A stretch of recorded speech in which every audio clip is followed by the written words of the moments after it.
The internet is an array of connected networks spanning the globe.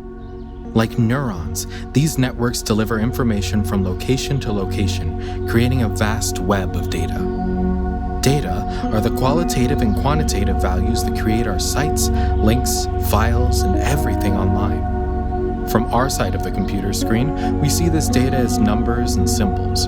But if you follow the network strings to the other side of the screen, a new world waits to be seen. A digital world.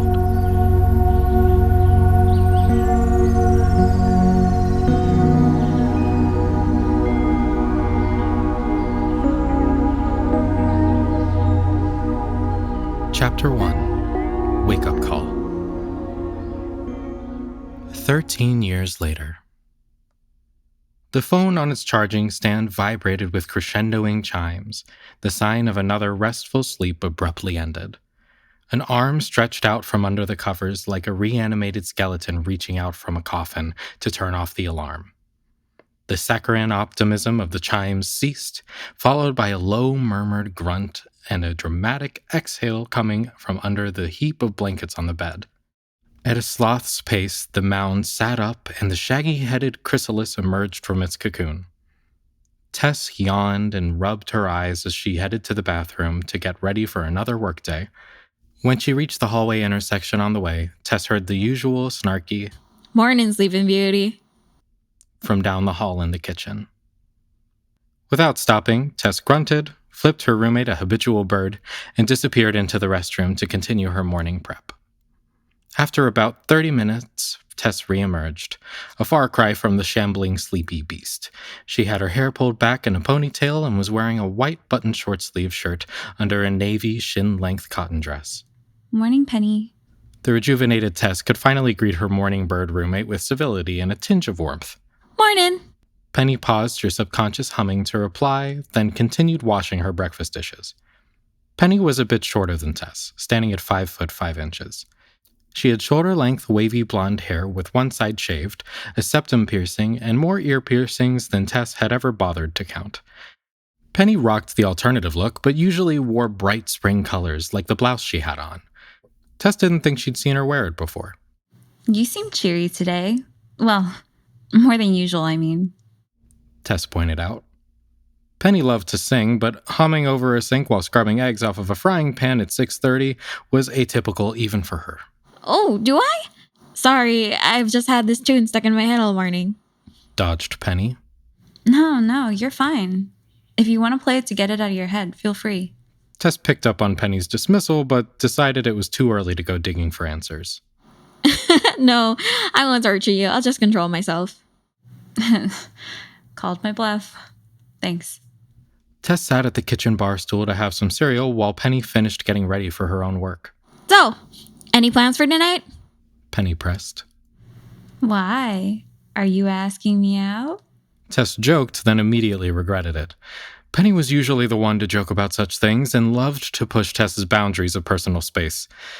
Tess prepared herself for a touchy-feely onslaught. "You found me out. Owen has just been a ruse to make you jealous all these years. It's you I really want." Penny monologued in her best soap opera impression. Owen was Penny's boyfriend of 2 years now and unofficially Tess's third roommate. He was usually out before Tess woke up or sleeping in due to his rotating work schedule. They all got along well enough, and though Tess wouldn't say it out loud, she knew they were perfect for each other, even when they joined forces to make Tess uncomfortable.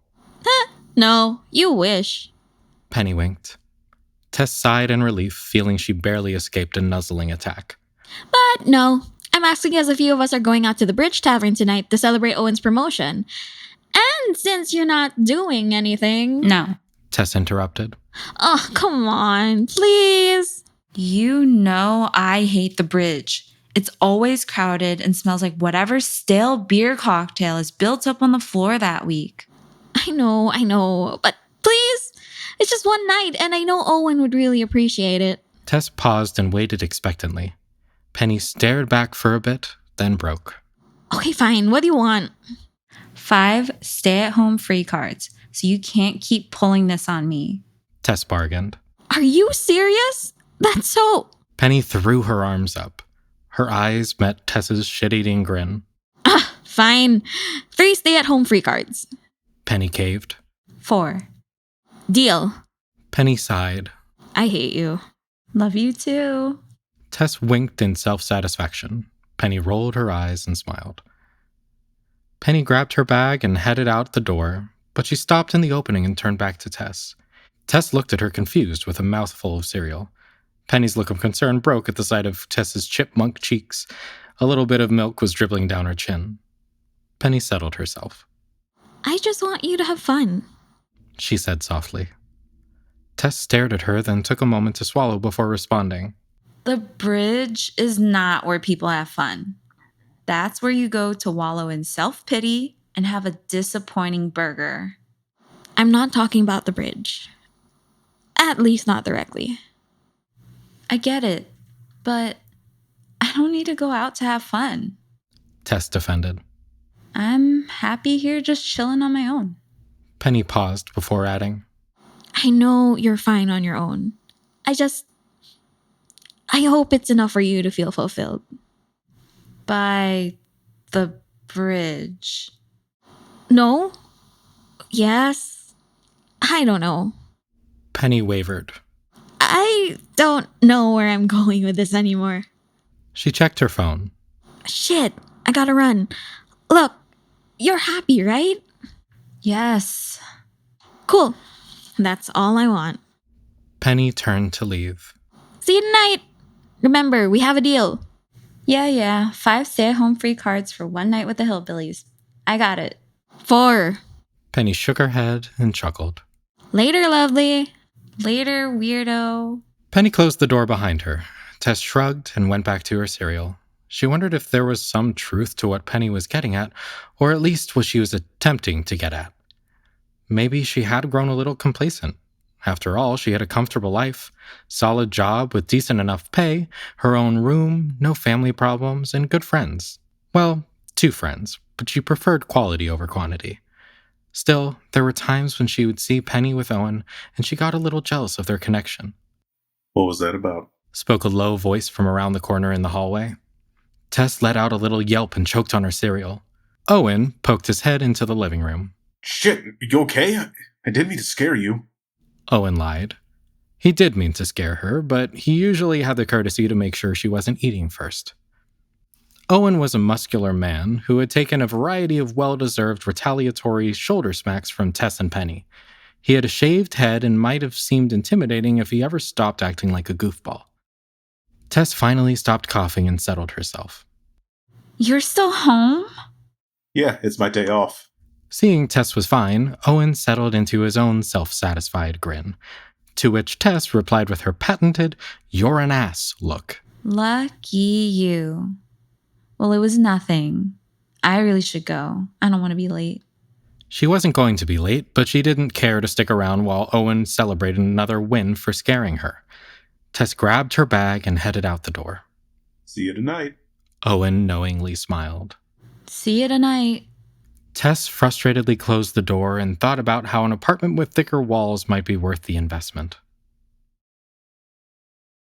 The accounting firm was as uneventful as it usually was during off-season. Tess loved off-season. She would usually get about 3 calls a day, which all in all would account for roughly 2 hours of work. The rest of the time, she would browse the internet, window shop online, or watch videos with subtitles. Her latest time sink, however, was a new mobile gacha game, Digimon Decoded, which had just come out earlier that week. She usually wasn't the gacha game type, but she used to play an old handheld Digimon game all the time when she was younger. The nostalgia was driving most of her obsession. By lunch, Tess had finally collected enough bites for another pull on the current event banner. She took another bite of her sandwich and her eyes widened as the glowing gold of an imminent SSS rated Digimon filled the screen. Then, the image froze. Her sandwich-stuffed smile turned slack and dumbfounded. She started tapping incessantly. No. Come on. Tess tried every trick she could think of to wake up the application. She swallowed her pride, along with the morsel of sandwich, and hard restarted her phone. Tess reopened the game and checked the digibank for new Digimon. She scrolled through her entire list twice, but it wasn't there. Worse yet, the bites she had used for the pull weren't reimbursed. Having the rug cruelly pulled out from under her, Tess finished her lunch in somber silence and went back to her desk.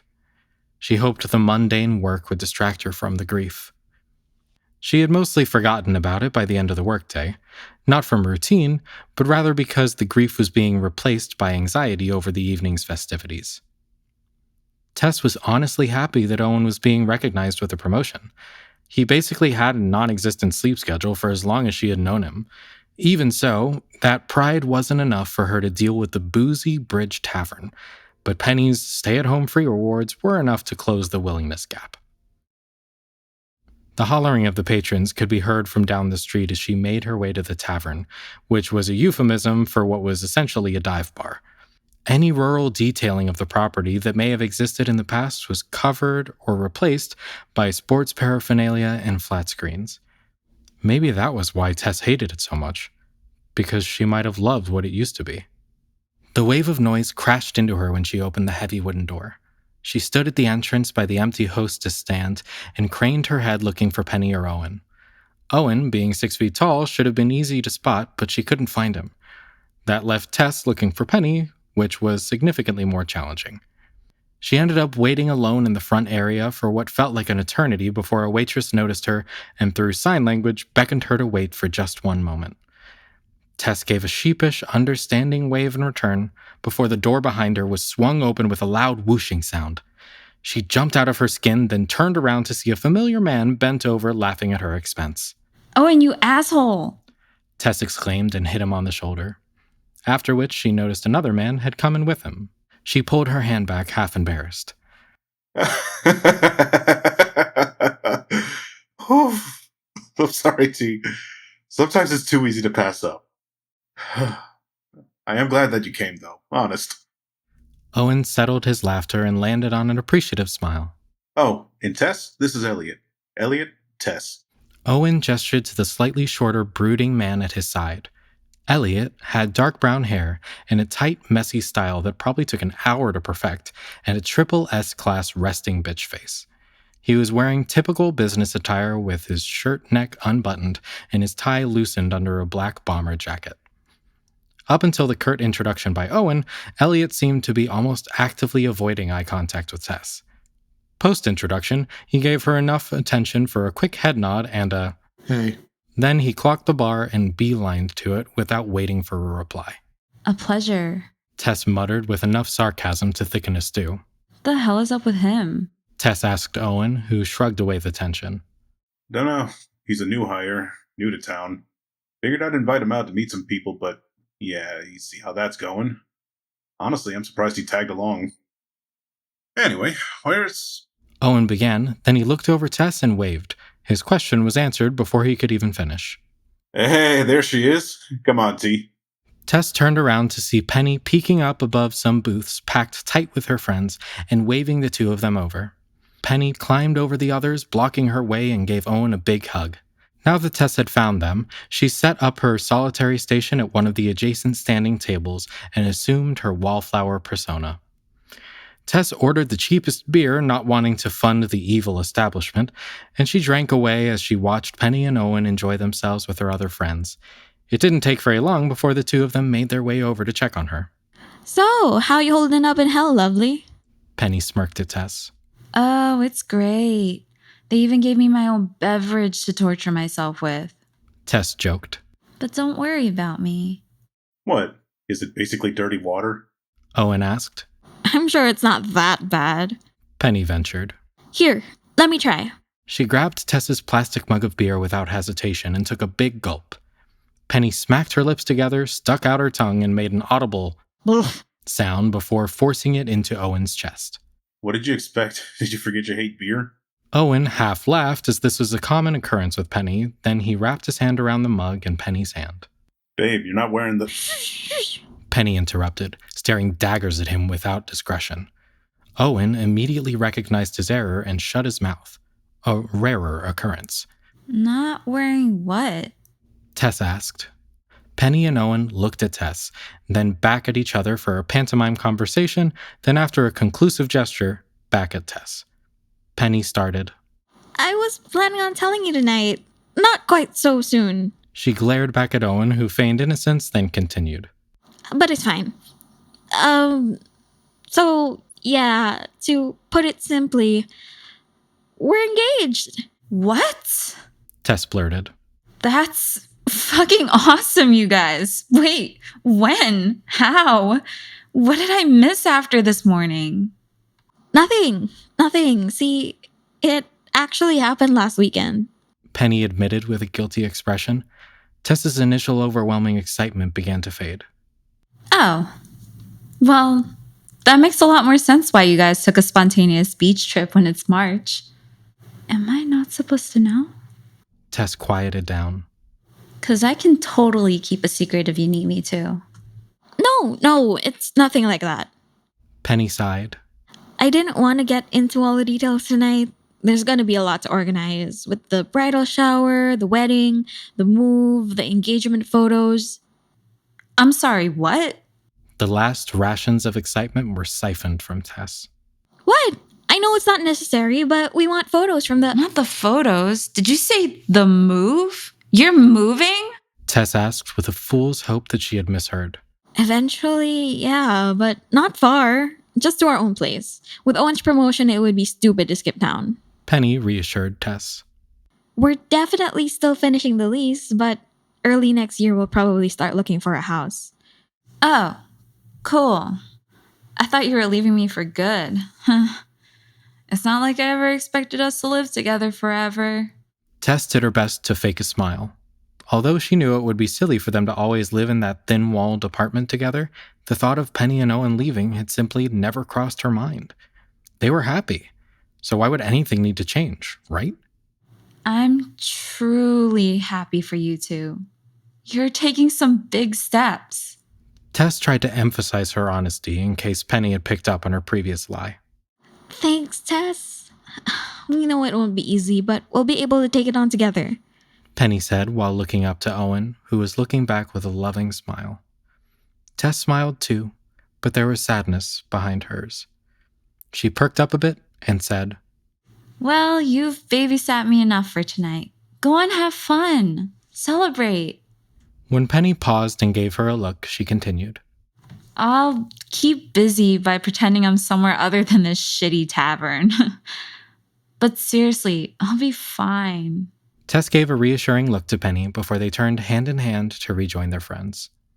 Having regained her solitude, Tess's mind was turning over itself. Penny and Owen were getting married.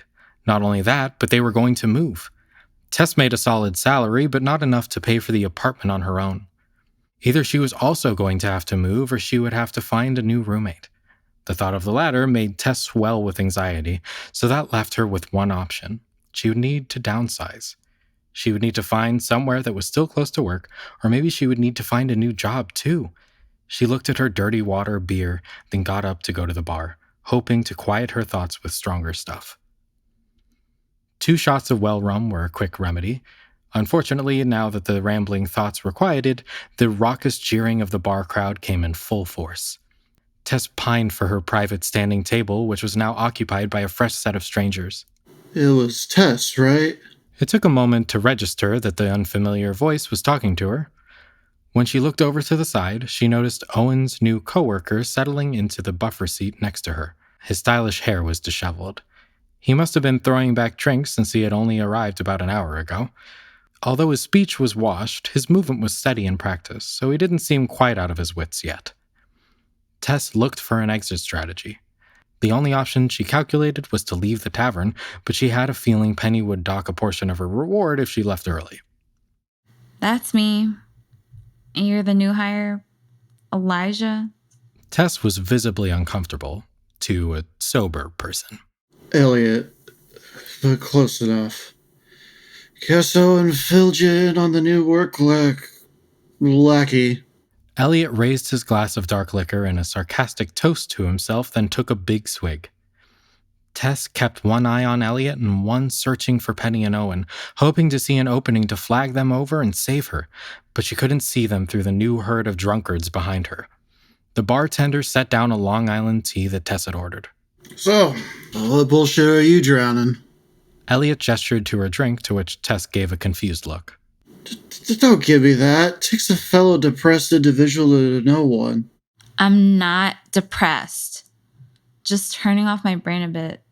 There's too much going on right now. Tess confessed under her breath. She turned in the direction of Penny and Owen, who she could see through a crack between two rival groups of sports fans, then took a heavy gulp from her drink. She settled herself in the bar stool. Elliot had followed her gaze and clocked the couple. It took time for him to put the pieces together, the wrong ones, mind you, after which he nodded in understanding and broke the silence between them, a silence that had built for several minutes while his brain worked.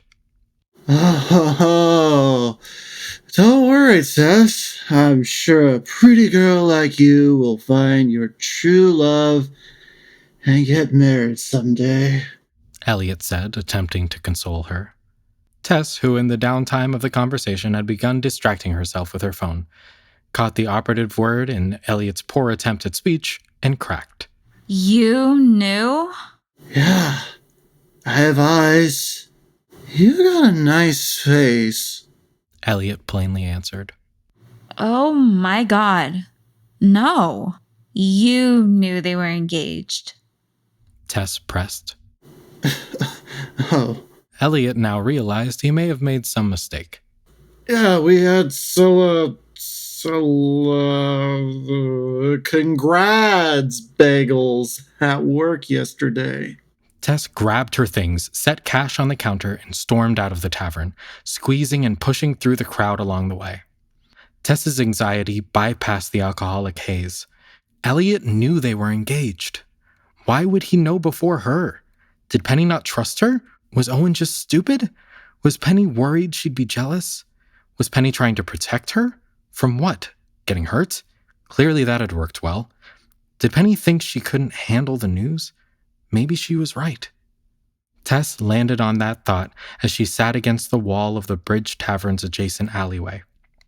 She felt more alone than she had felt in years, and if this is how she felt now, she dreaded how she would feel when her friends eventually moved out. Tess wiped her hand across her face, tears dampening her sleeve. She wasn't sure when she had started crying, but by the wet spot on her shirt, she figured there were many tears she missed. As Tess sat in the grimy alley, crying with her head on her knees, her mind continued to spin and spin and spin. Except now, her overthinking was joined by the vertigo of overdrinking. She hadn't gone out in a few months, and even then, couldn't remember the last time she drank this much. Tess groaned and put her hands on both sides of her head, trying to steady herself.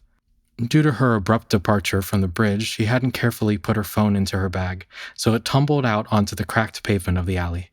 On the screen, the mobile game she had been playing before Elliot threw her into disarray flashed and glitched in a blinding light. Tess's eyes were clenched shut.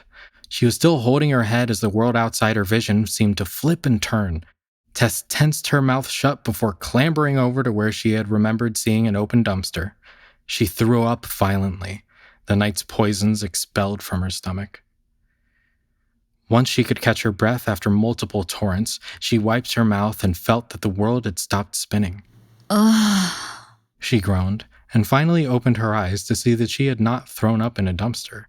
In fact, she was no longer sitting in a dark, dreary alley.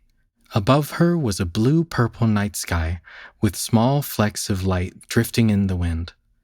Beneath her feet was unnaturally bright teal grass. Around her was a multicolored forest. She had thrown up in a purple-leafed bush. What the fuck?